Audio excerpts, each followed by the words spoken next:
BJPಯಲ್ಲಿ ಕಲುಷಿತವಾದಂಥ ವ್ಯಕ್ತಿಗಳಿಂದ BJಪಿಯನ್ನು ಮುಕ್ತ ಮಾಡಲಿಕ್ಕೆ ನಾವು ಈ ಚುನಾವಣೆಯಲ್ಲಿ ನಮ್ಮ ಪರವಾಗಿ ಒಬ್ಬರ ಅಭ್ಯರ್ಥಿಗಳು ಮಾಡುವ ಬಗ್ಗೆ ಗಂಭೀರವಾಗಿ ಚಿಂತನೆಯನ್ನು ಮಾಡ್ತಾ ಇದ್ದೀವಿ.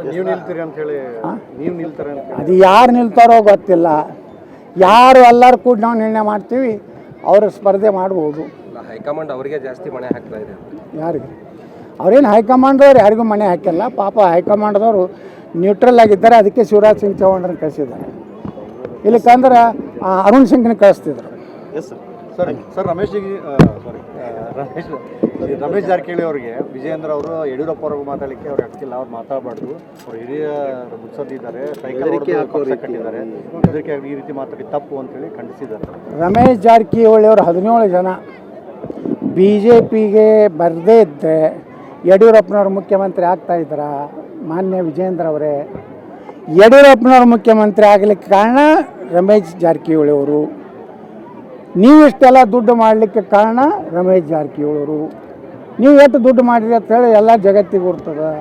ಉಮೇಶ್ ಅನ್ನೋಂಥ ಕಂಡಕ್ಟರ್ BTS ಕಂಡಕ್ಟರ್ನ ಮನ್ಯಾಗ 2 ಕೌಂಟಿಂಗ್ ಮಿಷನ್ ಸಿಗ್ತಾವೆ, ಸಾವಿರಾರು ಕೋಟಿ ರೂಪಾಯಿಯ ಖರೀದಿ ಬಾಂಡ್ಗಳು ಸಿಗ್ತಾವೆ, ಸಾವಿರಾರು ಕೋಟಿ ರೂಪಾಯಿ ನಗದು ಸಿಗ್ತಾಯಿದೆ ED ಅವರಿಗೆ. ಇದು ಯಾರ್ದು ವಿಜೇಂದ್ರ ಅವರೇ? ಅದು ಎಲ್ಲ ಆಶೀರ್ವಾದ ರಮೇಶ್ ಜಾರಕಿಹೊಳಿದು. ರಮೇಶ್ ಜಾರಕಿಹೊಳಿ ಅವ್ರ ಬಗ್ಗೆ ಹಗುರವಾಗಿ ಮಾತಾಡಬೇಡಿ. ಅವರು ST ನಾಯಕರಾದರು, ವಾಲ್ಮೀಕಿ ಜನಾಂಗದವರು. ಅವರು ಪಾಪ ಒಳ್ಳೆ ಕೆಲಸ ಮಾಡಕತ್ತಿದ್ರು, ನೀರಾವರಿಯಲ್ಲಿ ಉತ್ತರ ಕರ್ನಾಟಕ ಒಳ್ಳೆ ಕೆಲಸ ಮಾಡ್ತಾಯಿದ್ರು. ಪಾಪ ಅವ್ರನ್ನ ಬಲಿ ಕೊಟ್ಟವ್ರು ಯಾರು? ವಿಜೇಂದ್ರ.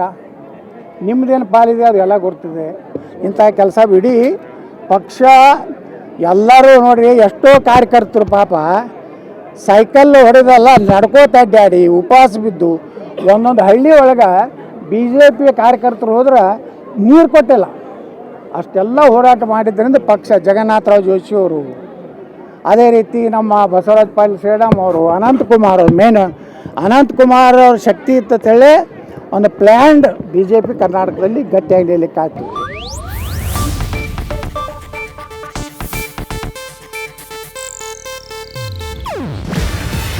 ಇದು ಏಷ್ಯಾನೆಟ್ ನ್ಯೂಸ್ ನೆಟ್ವರ್ಕ್ ಪ್ರಸ್ತುತಿ. ನೀವು ನೋಡ್ತಿದ್ದೀರಾ ಏಷ್ಯಾನೆಟ್ ಸುವರ್ಣ ನ್ಯೂಸ್.